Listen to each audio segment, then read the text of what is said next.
नमस्कार. अकस्मात मराठी हॉरर स्टोरीजमध्ये तुमचं स्वागत आहे. आज पुन्हा एकदा मी तुमच्यासाठी एक अद्भुत, अलौकिक आणि रहस्यमय अशी कथा घेऊन आली आहे. पण कथेला सुरुवात करण्याआधी जर तुम्ही चॅनलवर नवीन असाल तर चॅनलला सबस्क्राईब नक्की करा. सोबतच बेल आयकॉनवर देखील क्लिक करा, जेणेकरून तुम्हाला अशाच नवनवीन आणि थरारक कथांचे नोटिफिकेशन्स मिळत राहतील. ओ शिट, गाडीला पण बंद पडायला आत्ताच मुहूर्त मिळाला, रोहिणी चिडून स्वतःशीच बोलली. रोहिणी एका प्रसिद्ध मोठ्या कंपनीत मॅनेजर म्हणून काम करत होती. एकदम मॉडर्न विचारांची, बिनधास्त 28-29 वर्षांची ती तरुणी. स्वतःचा 4 रूमचा प्रशस्त ब्लॉक. आई, वडील, लहान भाऊ आणि लहान बहीण गावी राहत होते. गावावरून आईने सोबत पाठवलेली दादा मावशी याच्याबरोबर ती राहत होती. मॉडर्न असल्यामुळे दारू, स्मोकिंग, पार्ट्या तिला निश्चित नव्हती. किंबहुना आवड होती. पबमध्ये सुद्धा जाणे येणे होते. अशी ही रोहिणी काही अर्जंट कामासाठी मुंबईवरून गावी चाललेली. आता चांगलीच वैतागली होती. शुक्रवारी रात्री निघून रविवारी परत यायचा असा तिचा विचार होता. आतापर्यंत ती अशी बऱ्याच वेळा जाऊन आलेली. तशीच ती आज पण निघाली. पण आज सुरुवातीपासूनच तिला नाट लागली. अगं, आज रात्रीची नको निघूस, आज अमावस्या चालू झाली आहे, उद्या सकाळी निघ. दादा मावशी पहिली आडवी आली. काही नाही होत अमावस्येला निघून, सगळे थोटांड आहे, माझा नाही विश्वास, असे म्हणून रोहिणी निघाली. घाई गडबडीत मोबाईल घरी विसरली. परत लिफ्टने वर येऊन मोबाईल घेतला. बाहेर जोरात पाऊस चालू होता. कार चालू करायचा प्रयत्न केला तर कार चालू होईना. अथक प्रयत्न करून 10-15 मिनिटांनी कार चालू झाली. एक झोपदार वळण घेत ती सोसायटीच्या गेटजवळ आली तर गेट बंद. जोरजोरात हॉर्न वाजवून तिने वॉचमनला बोलवले. बाथरूमला गेलेला वॉचमन 5 मिनिटांनी आला. सॉरी मैम साहब, थोड़ा अर्जेंट था. हाँ, ठीक है, अभी मेरा थोबाड़ देखेगा या दरवाजा भी खोलेगा, रोहिणी चिडून बोलली. सोसायटीमधून बाहेर पडून ती मेन रोडला लागली. रात्रीची वेळ आणि पाऊस असल्यामुळे रस्त्यावर ट्रॅफिक नव्हते. आनंदाने तिने स्पीड वाढवला. सुसाट वेगाने ती हायवेला लागली आणि अचानक तिची गाडी गचकी देत बंद पडली. जवळ गॅरेज नाही, हॉटेल नाही की कोणी माणूस नाही. वाटेत हॉटेलमध्ये खाईन म्हणून दादा मावशीने दिलेला डबा न घेता ती निघाली होती. पण आता कुठेही तिला हॉटेल दिसत नव्हते आणि भूक लागलेली. तशीच मग छत्री व बॅटरी घेऊन ती गाडीमधून उतरली.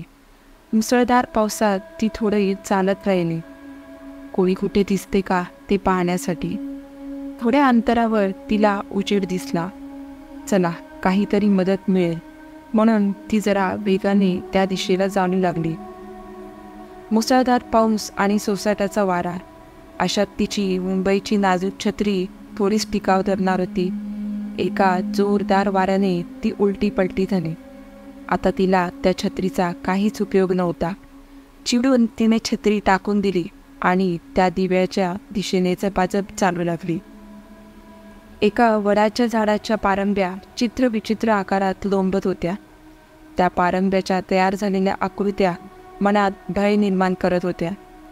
त्या झाडाखालून ती पुढे सरकली आणि अचानक तिच्या समोरून एक काळं जनावर नागमोडी वळण घेत तिला आडवं गेलं. एकदम मनात धस्स झाले. 1 मिनिट ती तशीच उभी राहिली, मग परत धीर करून चालू लागली. लांबून दिसलेला उजेड एका घरातून येत होता. घराभोवती तारेचं कंपाऊंड होते. गेट शोधत ती पुढे सरकली. गेट उघडण्यासाठी तिने गेटला हात लावला, मात्र तिला कुठून तरी 2-3 कुत्र्यांच्या रडण्याचा आवाज ऐकू आला. ती मनातून थोडी घाबरली, पण सर्व धीर एकवटून तिने गेट ढकलले. कर्र आवाज करीत गेट उघडले गेले. त्या भयान शांततेत तिला तो आवाज भयानक वाटला. तशीच त्या मातीच्या रस्त्यावरून ती त्या चिखलातून चालू लागली. तिच्या चिखलातून चालण्याचा आवाज तिच्याच मनात अजून भीती उत्पन्न करीत होता. 10 पावले टाकली नसतील तोच ती धडपडली. तिचा पाय एका ठिकाणी मातीत रुतला. ब्लडी शिट, यांना सिमेंटचा रस्ता बनवायला काय होते? त्या घरमालकाला मनातून शिव्या देत तिने पाय बाहेर काढण्याचा प्रयत्न केला. जरा जोर लावून पाय काढला तशी तिची महागडी सँडल आतच राहिली आणि नुसताच पाय बाहेर आला. तिने रागाने दुसरी सँडल पण काढून फेकून दिली आणि ती पुढे निघाली. घराच्या वरांड्याजवळ ती आली. 4-5 पायऱ्या चढून ती वरांड्यात आली आणि अचानक तिथे वळचणीला बसलेलं एक घुबड चित्रविचित्र आवाज करीत पंख फडकावीत तिच्या डोक्यावरून दुसऱ्या दिशेला गेले. तिच्या मनात भीतीने घर करायला सुरुवात केली. धैर्य एकवटून ती दाराजवळ कुठे बेल दिसते का पाहावयास लागली, पण कुठेही तिला बेल दिसेना. दरवाजा ढकलून पाहिला तर तो बंद होता. इकडे तिकडे बघताना तिला एक पांढरी शुभ्र दोरी लटकलेली दिसली. तिने ती दोरी जोरात ओढली. त्या शांततेत एक प्रचंड आवाज घुमला. तिने दोरी सोडून कानावर हात ठेवले आणि अचानक कुठेतरी 5-6 कुत्री भुंकण्याचा आवाज तिला आला. 5 मिनिटे झाली तरी कोणी दरवाजा उघडला नाही. तिने परत दोरी पकडली. ती दोरी ओढणारच तोच, कोण हवंय तुम्हाला? तिच्या कानाजवळ एक घुगरा आवाज तिला ऐकू आला. तिने दोरी सोडून जोरात किंकाळी फोडली आणि तशीच मागे वळाली आणि पाठीमागे उभ्या असलेल्या एका 50शीच्या माणसावर धडपडली. कोणीतरी माणूस आहे हे बघून तिच्या जीवात जीव आला. एवढ्या जवळून बोलतात का? काही मॅनर्स आहेत की नाही तुम्हाला? ती आता भडकली. माफ करा, आम्ही अडाणी माणसं, तुमचे शहरी रिवाज नाही माहीत आम्हाला. ठीक आहे. पावसाने चिकटलेल्या तिच्या टी-शर्ट आणि टाईट पॅन्टमधून दिसणाऱ्या तिच्या शरीराकडे पाहणारी त्याची नजर हटवण्यासाठी ती जरा मागे सरकली. माझी गाडी इथे बंद पडली आहे. आजची रात्र मला इथे राहावयास मिळेल का? पाऊस कमी झाला की मी जाईन. कुठे जाणार? इथे येणारा कोणी परत जात नसतो. अस्पष्ट असे तो बोलला. काय म्हणालात? काही नाही, चला आत, म्हणून तिला ओलांडून तो पुढे झाला. त्याने दरवाजा उघडला. विचित्र प्रकारचा आवाज करीत दरवाजा उघडला गेला. अरे, दरवाजा तर आतून बंद होता, मग याने उघडला कसा? विचार करीत ती दरवाजातून पाय आत टाकणार तोच तिला परत कुत्र्यांच्या रडण्याचा जोरात आवाज येऊ लागला. जणू काही आत जाऊ नकोस असा इशारा तो आवाज देत होता. तिचा पाय तिथेच थबकला. आत जावे की नको या संभ्रमात ती असतानाच, आत या लवकर, इथे जनावरे फिरत असतात, म्हणून त्याने तिला आत बोलवले. तिने मनाचा धीर करून आत पाऊल टाकले. ती दरवाजात उभे राहून त्या दिवाणखान्याच्या उजेडात जागेचे निरीक्षण करू लागली. 25 बाय 25चा मोठा दिवाणखाना होता.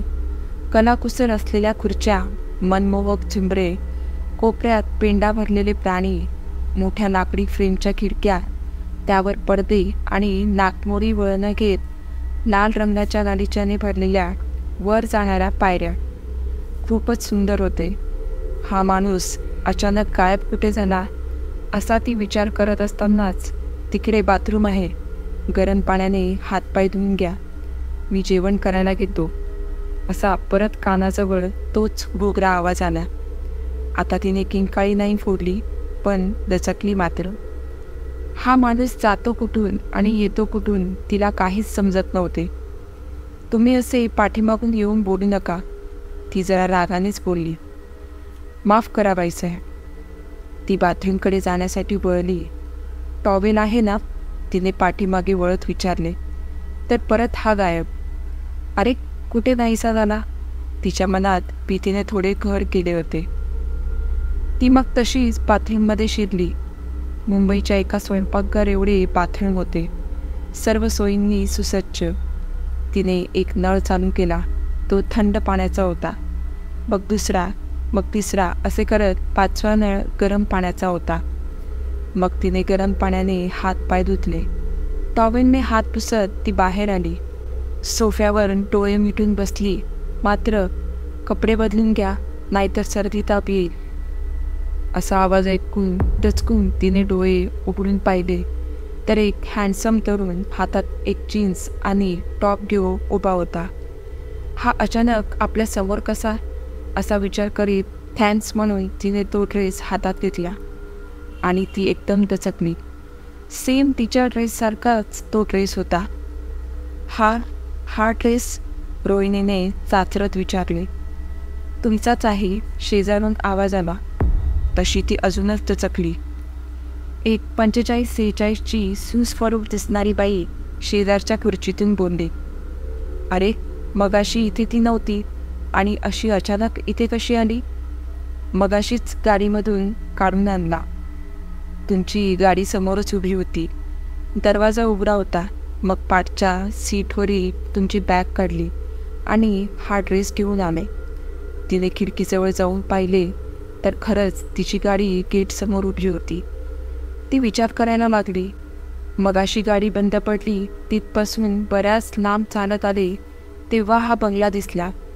मग आता ही गाडी गेटसमोर कशी काय? जास्त विचार नका करीत, गरम गरम जेवण घ्या, निवांत झोप घ्या. तिलाही काही समजेना. ती दमली पण होती, भूक पण लागली होती. मग डायनिंग टेबलवर ते तिघे बसले. समोर आलेले गरम गरम चिकन, भाकरी, भात वाढून ताट तयार होते. रश्श्याच्या वासाने तिची भूक आणखीनच चाळवली गेली. मस्त आरामात तिने 3 भाकऱ्या आणि भात संपवला. त्या बाईने तिला तिची रूम दाखवली. रूममध्ये गेल्यावर तिने दरवाजा बंद केला. 2-3 कड्या होत्या त्या सर्व लावल्या आणि बेडकडे वळली. पाहते तो काय, टेबलवर तिच्या ब्रँडचे सिगरेटचे पाकिट आणि लायटर. जरा नवल करीत तिने सिगरेट पेटवली. गॅलरीत थोड्या वेळ उभी राहून सिगारेट संपवली. मग बेडवर आली. रजईत स्वतःला गुरफटून घेत ती बेडवर आडवी झाली. मग तिच्या मनात एक एक प्रश्न येऊ लागले. सगळीकडे लाईट गेलेली असताना ह्याच बंगल्यात लाईट कसे? एवढ्या लांब उभी असलेली गाडी आता गेटजवळ कशी काय? आपण दरवाजे लॉक करून उतरलो होतो हे तिला पक्के आठवत होते. मग त्यानं मागच्या सीटवरील बॅग कशी काढली? 20-25 मिनिटात एवढे गरम गरम चिकन, भाकऱ्या, भात कसा काय तयार झाला? आपला सिगारेटचा ब्रँड याला कसा माहिती? आणि त्या प्रश्नांची उत्तरे शोधताना तिला कधी झोप लागली कळलेच नाही. रात्री कधीतरी तिला बोलण्याच्या आवाजाने जाग आली. वेळ पाहण्यासाठी घड्याळ पाहिले तर ते 3 वाजता बंद पडले. मोबाईल पाहिला तर बॅटरी पूर्ण डाऊन. आता काय करायचे? तो आवाज तिला काही स्वस्थ बसू देईना. मनात सर्व धैर्य एकवटून तिने दार उघडले आणि पॅसेजमध्ये आली. वरून तिला दिवाणखाना दिसत होता. तिने वाकून खाली पाहिले. तिला काहीच दिसलं नाही. अंधाराला डोळे थोडे सरावल्यावर ती पायऱ्या उतरून खाली आली. मगाशी तिने पाहिलेला सोफा, खुर्च्या, ती झुंबरे सर्व काही गायब होती. सगळीकडे जळमटे दिसत होती. एका बाजूच्या खोलीतून आवाज ऐकू येत होता. तिची पावले त्या दिशेने वळली. दरवाजा अर्धवट लोटलेला होता. तिने तो दरवाजा अजून थोडा उघडला आणि येणारी किंकाळी तिने तोंडावर हात ठेवून दाबून धरली. विस्फारित डोळ्यांनी ती आतील दृश्य पाहू लागली. आत 2-3 कुंड आगीने पेटलेली होती. त्याच्यासमोर 4-5 जण नाचत होते. त्यातील एका कुंडासमोर विचित्र चेहरा असलेली एक दगडी मूर्ती होती. तिच्या पायाजवळ एका लहान मुलाला मानेखाली लहान लाकडी उंका ठेवून झोपवलेले होते. तो तरुण आणि तो दुसरा माणूस त्या मुलाला गुलाल लावित होते. त्याच्या शरीरावर फुले टाकलेली होती. तो दुसरा माणूस कपाळाला रक्ताचा टिळा लावून काहीतरी अगम्य भाषेत मंत्र म्हणत होता. त्याचा कोबरा आवाज आता टिपेला पोहोचला होता. त्याने हात वर केला आणि त्या तरुणाला काहीतरी खून केली. तसे त्याने तेथील एक धारदार लोटासुरा हातात घेतला. 2 मिनिटांनी त्या माणसाने जसा हात खाली केला तसा त्या तरुणाने तो सुरा त्या मुलाच्या मानेवर खाटिकासारखा मारला. एका घावात ती कोवळी मान धडापासून अलग झाली. तत्क्षणी रोहिणीच्या तोंडातून एक जोरदार किंकाळी बाहेर पडली. आणि त्याच वेगात ती दरवाजाच्या दिशेने धावत सुटली. दरवाजा उघडून बाहेर पडली, कुंपणाचे गेट ओलांडले आणि ती तिथेच मानसिक ताणाने शुद्ध हरपून खाली पडली. शिक्षू, अहो बाई, तिला अस्पष्ट आवाज ऐकू आले. ती जरा शुद्धीवर आली होती. तिने डोळे किलकिले करून आजूबाजूला पाहिले. पहाटेची वेळ होती. दिवस नुकताच उजाडला होता, तरी थोडा अंधार होताच. दूर तिला एका वाड्याची अस्पष्ट आकृती दिसत होती. पाऊस थांबला होता. तिच्या अंगात घरातून निघतानाचे कपडे होते. 3-4 खेडूत माणसे तारेच्या कंपाऊंड पलीकडून तिला आवाज देत होती. तशी ती उठून त्यांच्याजवळ गेली. हे कोणते ठिकाण आहे? रोहिणीने विचारले. बाई, ही गावची मसनवाट आहे. तिने बाजूला पाहिले तर 2-3 चिता जळत होत्या. मग तिने त्यांना घडलेली सर्व हकीकत सांगितली. पोरी, अगं बऱ्याच वर्षापूर्वी इथे एक वाडा होता. त्यातील माणसे धनासाठी लहान मुलांचे बळी द्यायचे. म्हणून एक दिवस गावाने त्यांना वाड्यासकट पेटवून दिले. एका मांत्रिकाने तो वाडा कंपाऊंडपर्यंत मंत्रांनी भरून टाकला. त्यामुळे ते वाड्याच्या कंपाऊंड बाहेर येऊ शकत नाहीत. त्यांचे आत्मे दर अमावस्याला इथे येतात.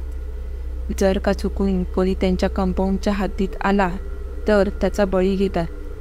पण का कुणास ठाऊक त्यांना वाड्यात नाही मारत, वाड्याच्या बाहेर, पण त्यांच्या कंपाऊंडच्या हद्दीत ती माणसे त्यांचा बळी घेतात.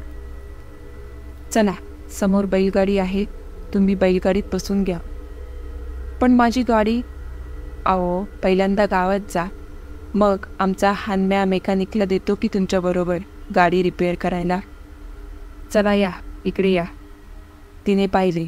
बैलगाडीत गाडीवान, एक बाई आणि एक पुरुष बसलेले होते. मग थोड्या वाकलेल्या तारा वाकवून ती तारा ओलांडून त्यांच्याजवळ गेली. बैलगाडीत चढली. त्या माणसांना थँक्स म्हणण्यासाठी तिने मागे पाहिले, तर ती माणसे तिला कुठेच दिसली नाहीत. अरे, कुठे गेली ही सर्व? ती बाई गर्भीत हसली आणि म्हणाली, त्यांचे काम झाले, ती गेली. तिच्या बोलण्याचा रोहिणी अर्थ लावण्याचा प्रयत्न करीत असताना हवेच्या थंड झोक्याने रोहिणीला डुलकी लागली. जरा वेळाने कसल्याशा आवाजाने तिला जाग आली. पाहत होतं काय, बैलाच्या गळ्यातील घुंगरांचे आवाज येत होते, पण गाडी बैलाविना चालत होती. गाडीवान पण जागेवर दिसत नव्हता. तिच्या छातीत एक हलकीच कळ आली. तिला आता त्या थंड हवेतसुद्धा घाम फुटला होता. गाडी थांबली आणि तिच्या कानावर मागून तो घोगरा आवाज आला. अजून अमावस्या संपली नाही बाई. आमच्या हद्दीत आलेला कोणीही जिवंत परत जात नाही. तिने मागे वळून पाहिले तर तो तरुण, ती बाई आणि तो माणूस जोरजोरात हसत होते. त्यांची बैलगाडी त्या पडक्या वाड्याजवळच उभी होती. तू तुझ्या सुदैवाने कंपाऊंड ओलांडून बाहेर गेली होतीस, पण दुर्दैव तुझे, पुन्हा आत आलीस, असे म्हणून ती बाई खाली उतरली आणि रोहिणीला उतरवण्यासाठी तिचा हात धरला. मात्र रोहिणीच्या तोंडातून एक जोरदार किंकाळी आली, पण बाहेर पडू शकली नाही. किंकाळीसाठी उघडलेल्या तोंडातून किंकाळीऐवजी तिची प्राणज्योतच बाहेर पडली. तर मित्रांनो, आजची ही कथा तुम्हाला कशी वाटली हे मला कमेंट करून नक्की सांगा. आणि व्हिडिओ आवडला असल्यास चॅनलला लाईक आणि सबस्क्राईब नक्की करा. भेटूया पुढच्या अशा एका थरारक कथेमध्ये. तोपर्यंत धन्यवाद.